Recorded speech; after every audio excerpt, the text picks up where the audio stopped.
Bueno, estamos continuando con esta segunda parte de nacidos judíos. Esto es parte de quién era o quién fue judío.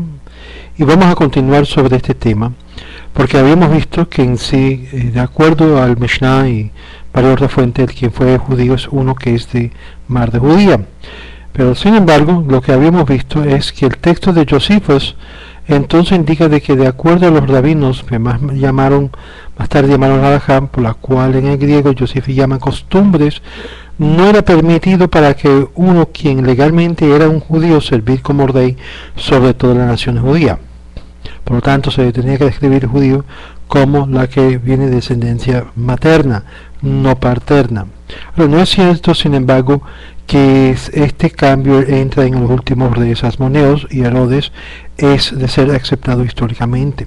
No se habla en paralelo de esto en la guerra, en capítulo 1 de Guerras de Josephus, el párrafo 15, la página 295, a donde solo se proclama que la exhortación con razón contraria son mencionados. Puede ser que algunas fuentes pro Hasmoneo más tarde añadido a este reclamo de parte de los derechos superiores de los Asmoneo, ha ordenado de la legitimidad de Hedores como regentes sobre los judíos.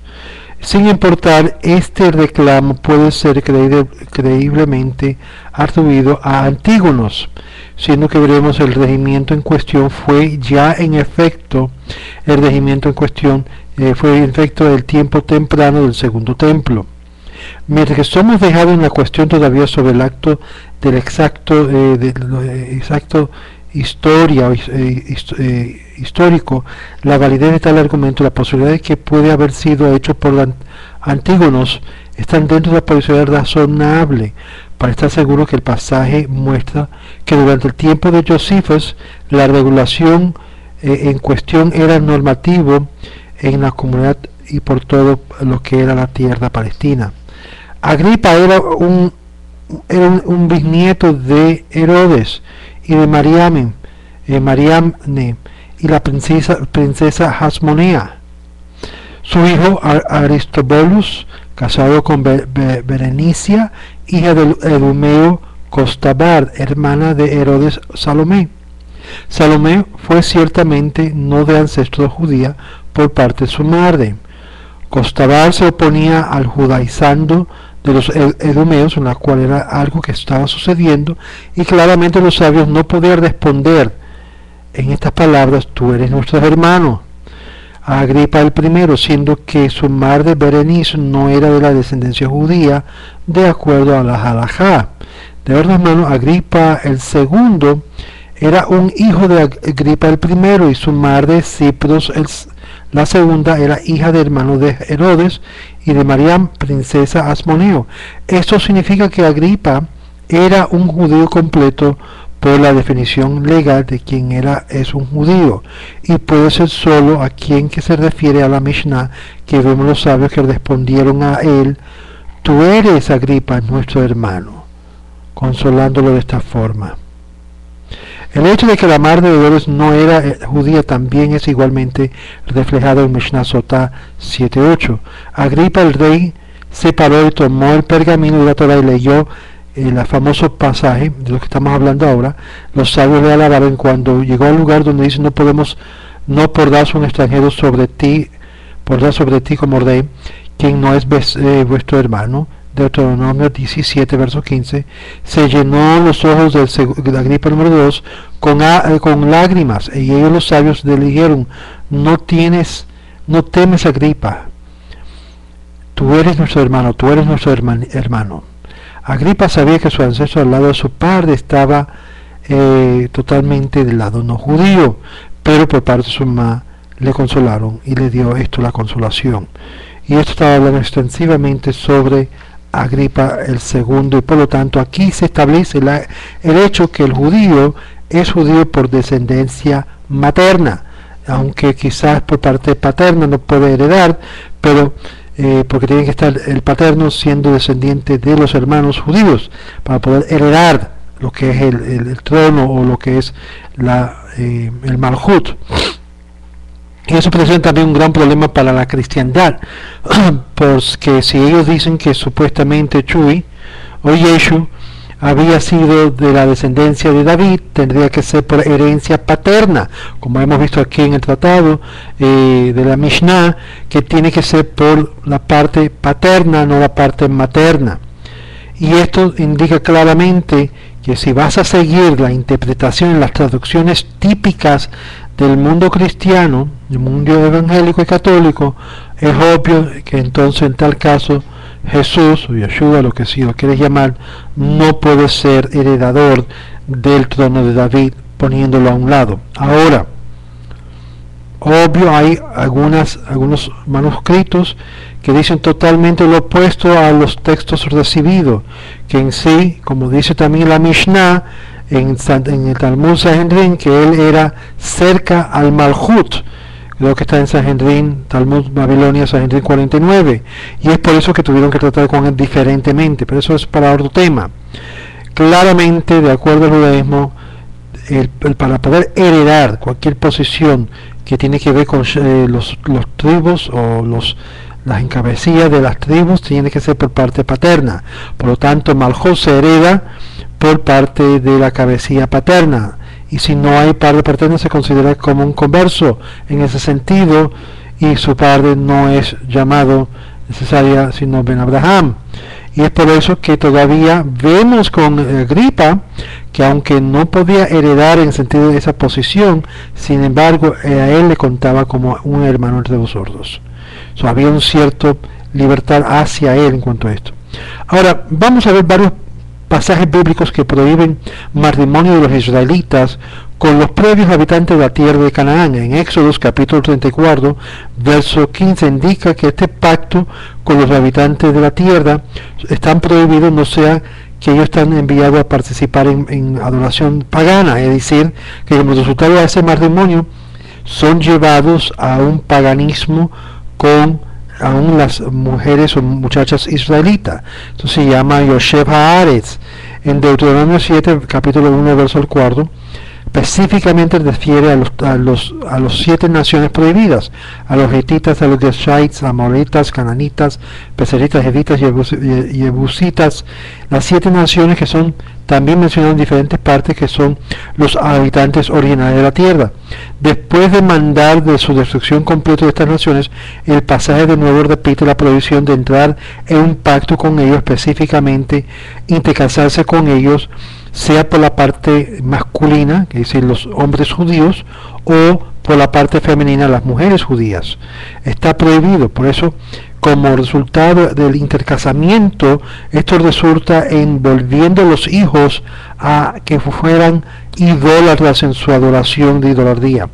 Y eso lo vemos también en el libro de Josué, capítulo 23, verso 7, y también el versículo 12 en adelante. Además, en Deuteronomio capítulo 23, verso 4 al 7, impone una restricción, además de todo esto, la cual no puedes entrar en la congregación de Israel, que es el de Israel. Estos pasajes son también entendidos como un proscrito sobre el intercasamiento, en particular entre los amonitas y moabitas, que están prohibidos para siempre, porque ellos rehusaron suplir comida y agua a Israel después del éxodo, y que emplearon Bilam, el profeta falso, el profeta de las naciones, para maldecir a Israel. Esto de acuerdo también a Deuteronomio 23 verso 8 en adelante. Esto indica que los egipcios y los edomitas sí pueden entrar en la congregación, es decir, que claramente hay una gran diferencia que existe entre las 7 naciones prohibidas, las naciones de la tierra, y Edom y los egipcios. Sí se puede convertir y llega a ser parte a lo que es la congregación de Israel, de acuerdo a solamente en la tercera generación. Primera de Reyes, capítulo 11, verso 1 en adelante, dice que el intermatrimonio, el casamiento entre los moabitas, los amonitas y los edomitas eran prohibidos. El editor de Reyes simplemente nos da los nombres de aquellas naciones pre-israelitas de Canaán de acuerdo a las realidades de sus días. Ahora, uno de los primeros problemas que nos enfrentamos con el libro de Esdras, que cuando regresó de su exilio de Babilonia, fue la existencia de matrimonios mixtos. Esto lo puede leer en Esdras capítulo 9 al 10. Este asunto de lo que se llama matrimonios mixtos en el pueblo de Israel no es algo de recién. Regresando del exilio de Judea, los matrimonios con mujeres no israelitas y hijos que habían nacido de ellas había sido un gran problema. Un convenio de pacto fue hecho. Las mujeres que eran Ameja Arazot, el pueblo de la tierra. Esto sugiere que uno de los líderes del pueblo entró en un acuerdo para sacar e empujar o remover estas esposas de sus hijos, que era un procedimiento de acuerdo al mandamiento que Dios le había dado a la Torá, en Esdras capítulo 10, verso 3. Estamos hablando de las mujeres de la tierra que estaban prohibidos. Él aceptó esta sugerencia y el pueblo juró de poner esto en efecto. El Rav Kaufman es también probablemente correcto asumir que pudo haber una institución de conversión religiosa en ese tiempo, pero de acuerdo a él, la conversión originalmente era para cumplir una conexión con la tierra y su meta futura en la colectividad del pueblo de Israel. En esta segunda época de Israel, el periodo fue una transición y por lo tanto el proceso antiguo, porque siguió el ejemplo de Ruth, había ya sido fuera de uso, que fue más bien un método más innovadora, anterior, basado en la concepción del judaísmo como una religión que en vez de una entidad nacional o Israel, como todavía no se había desarrollado. En lugar de esto uno puede entender por qué la conversión no fue empleada para evitar la separación de la familia y las dificultades que pudo haber traído sobre esto, más bien el asunto de llamar al divorcio, es decir, separarse de las mujeres no judías de la tierra de Israel. Esto es muy importante porque había una prohibición en particular de estos pueblos. No es necesario de preocuparnos sobre la Midrash, lo que es el Midrash halájico que sirve a Esdras, que fue la base de la conclusión de estos o terminación de estos matrimonios que eran ilegal. Es decir, no era sostenido por la Torá. Técnicamente, si lo vamos a ver, estas mujeres que estaban casadas con estos israelitas, técnicamente no tenían el apoyo de la ley de Israel. Estaban casados dentro del sistema de sus tierras, pero no reconocido de acuerdo a la ley de Israel o la halajá. Lo que tiene que ser notado aquí en particular que el contraste de este material narrativo en Esdras es la declaración legal de Esdras y Nehemías. El texto legal que habla de cómo iban a divorciar a sus mujeres o deshacerse de sus mujeres no judías se hallan en Esdras capítulo 10 verso 11 y Nehemías capítulo 10 verso 31 en adelante, y el capítulo 13 de Nehemías hasta el verso 23, específicamente declarando que el intercasamiento era prohibido no importa cuál de los partidos eran, sea mujer o hombre, eran judíos. Sin embargo, la historia de Esdras 9.2 y capítulo 10 verso 2, Nehemías relata solamente a mujeres no judías y sus progenitores.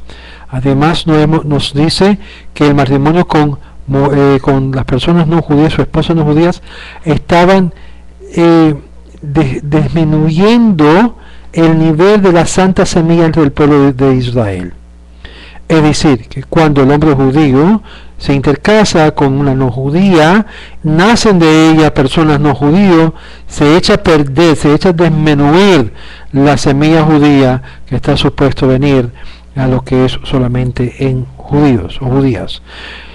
Ahora, la explicación muy probable de este tiempo fue que definió la distinción entre varones y mujeres acerca de su intercasamiento. Mientras que todos los intercasamientos o yugos desiguales eran prohibidos, los progenitores de las madres judías eran considerados judías o judíos. Una mujer judía que tuvo una relación con un hombre no judío, de acuerdo a lo que vemos en la Torá, en lo que se llama en estos libros de Esdras, en el Ketubim, hallamos que eran considerados como judíos, aunque sus padres no eran judíos. Los productos de las madres no judías no eran. Por lo tanto, las esposas no judías y sus hijos eran de área de gran preocupación primaria. Y fue ahí también representado la pérdida de la descendencia judía. Esto se llama en hebreo Zerah HaKodesh, semilla de santidad. Esdras 9:2. Y esto es muy importante entender a aquellos que les gusta ver la semántica de las palabras, pero la palabra es Zerah HaKodesh, también se emplea en otra palabra cuando se habla de supuestamente el nacimiento de Chui, que dice que será de Zerah HaKodesh, una semilla santa, que significa que tiene que proceder de un hombre, no una mujer. Esto es muy importante notar eso, para aquellos que piensan que supuestamente la Santa María no tuvo relación con el San José, está totalmente equivocado en ese punto. Bueno, eso es otro comentario. Pero además, Nehemías 13:23, una vez enfatiza que estos hijos eran se consideraba como no judíos porque salían de madres no judías. Entonces el hijo o la hija tiene el estatus de lo que tiene la madre. Si la madre no es judía, entonces los hijos no son judíos, aunque los padres son. Y esto habría de asumir y ver que la ley expresada en nuestra Mishnah, en Tosefta, en los pasajes acerca de la calificación de nacimiento y heredad de judíos, viene hasta al siglo XV de la era antes de la era común. En sí, esto confirma lo que había dicho Josefos en sus más tardía tiempo del segundo templo, el periodo segundo templo, que también estaba en este mismo concepto halajá en fugor, en total figor. Por lo tanto, no hay evidencia de que la tarde graduación en el templo de su tiempo, en hecho, era aparte del problema de intercasamiento con Amón y Moab, en la cual fue eternamente prohibido. Sin embargo, los israelitas pueden haberse casado en ese parte de un pueblo de Israel, pues visto que el número requerido de generaciones habían pasado, que eran 3 generaciones. Sin embargo, hallamos que la prohibición en particular para Moab era en particular a los hombres, porque las mujeres no eran aplicadas sobre esto, como estudiamos cuando leemos acerca de la historia de Ruth. La conversión formal era necesario, sin embargo, y por causa de esto Israel concibió de la relación de la tierra a la entidad nacional en un sistema informal que era suficiente. Cuando el exilio causó el judaísmo adoptar a su nueva situación extraterritorial, existencia y la importancia de la genealogía y la descendencia aumentó. Y esto es claro visto de lo que vemos en Reyes, Esdras y Nehemías. Y es por esto esta regulación era determinante para quién era un judío descendiente, de acuerdo a nuestros textos de lo que es nuestros textos tanáticos, que tiene que ser originado del exilio de Babilonia. Ahora, durante el tiempo del surgimiento del cristianismo, vemos que la halajá ya era definido claramente, del que el judío que era nacido era uno que era nacido de una madre judía. Y fue en luz de esto que los sabios fariseicos, rabínicos, habían evaluado el estatus de los judíos del primer siglo, y como veremos en este estudio, vamos a progresar y vamos a ver que se consideraba el proceso de conversión, que fue la última yarda de entender si los cristianos gentiles eran judíos o no por medida de la tradición tanática. Y aquí es donde vienen todos los problemas, porque lo que vamos a ver con la ayuda de Eterno en la próxima es si un judío nace bajo la influencia de la cristiandad y comienza a asumir una religión que no fue la que quien nació. Es decir, digamos que ya estamos hablando de 3 generaciones. ¿Acaso la persona es todavía judío, aunque tiene descendencia y ascendencia materna? Digamos 3, 4, 5, 10 generaciones. Algo muy claro que se establezca aquí en este punto, que el judío es identificado por 2 reglas en particular. Primeramente, se identifica y se sabe que la persona es judía si la madre es judía. En cuanto a herencia, tiene que ser por parte paterno. Si la persona que va a recibir herencia, digamos, de que es un sumo sacerdote, o un rey, o una de las cabecillas de las tribus de Israel, tiene que ser por parte paterno. Pero la madre tiene que ser judía, obvio. Si la madre no es judía, entonces se ponen en duda aun si la persona es judía, y tiene que pasar un proceso de conversión. El segundo nivel y punto que fue determinado, que una persona que es convertida de acuerdo a la halajá, automáticamente se considera parte del pueblo de Israel, adoptado de acuerdo al tribu que se pega, ese converso o la conversa, y llega a ser parte integral del pueblo de Israel. A veces, en muchos casos, como lo vamos a ver más adelante, que la conversión era algo integral para asegurar que todos los miembros de la familia eran de la misma fe, y muchas veces se le prohibía tener la que se convertía, o que el que se convertía poder casarse en ciertos grupos de descendencias judías hasta la tercera generación, como habíamos leído en cuanto a los edomitas, pero no se le prohibía a una persona que se había convertido casarse con otro convertido, o una persona que era mamzer o mamzerim, que era un ilegítimo, como había mencionado anteriormente. Era permitido para así hasta la tercera o cuarta generación poder remover lo que eran esas debilidades. En la próxima charla vamos a tocar un poquito sobre esto de los asuntos de los anusims, y si los anusim de verdad que se descubren después de 10 generaciones y pueden trazar su genealogía 10 generaciones maternamente hablando, si son judíos o no. Y esto los sabios, y más durante la época del siglo XV, como el rabino Durán y otros rabinos, dieron la respuesta rabínica sobre esto en su categoría, pero mucho de esto todavía es totalmente desconocido al mundo en general, y es por eso que no importa qué fue la situación, un judío o una judía de descendencia materna que puede comprobar que es judío, punto y blanco, de acuerdo a la halajá. Obvio, ahí tiene que haber un shuvá, un retorno, una negación de todo lo que es idolatría, pero si lo que corre detrás de su sangre es de descendencia judía, es judío, y sobre eso vamos a hablar viendo diferentes respuestas del Rashab. Vamos a ver diferentes contestas de Ben Shimon, Simón Ben Durán, que vio y experimentó y fue uno de los grandes rabinos del siglo medio, como Isaac Halevi, que sí claramente ayudó a muchos de estos que fueron forzados a la conversión al cristianismo, y sus hijos que luego siguieron lo que se puede decir la historia, que eran cristianos, aunque en sus prácticas secretas eran judíos. ¿Acaso son judíos o son cristianos? ¿Qué son de verdad? Halágicamente. Y es ahí donde llegamos a entender que un judío es un judío. Es por eso que hay un gran retorno, un gran regreso de todas estas personas que son de ascendencia judía. Obvio, la gran problemática está presentando muchos de los grandes dayanim es que si la persona, ¿cómo se sabe si la persona no hubo alguna mezcla, algún mamzer, alguna goya que se metió en todo esto y que se rompió la línea? Obvio, hay esa pregunta y esa duda que es puesto, y por lo tanto que algunos, como el rabino Mordejai Eliyahu, propone una semi-tipo de conversión para remover duda, un retorno que es parecido a una conversión de remover duda. Pero si realmente se sabe por la tradición y por lo que es hazaka, por fuerza de que la persona es judía, no hay ninguna razón de pasar por la conversión, ni siquiera si lo vamos a verlo pasar ni siquiera por un mikveh.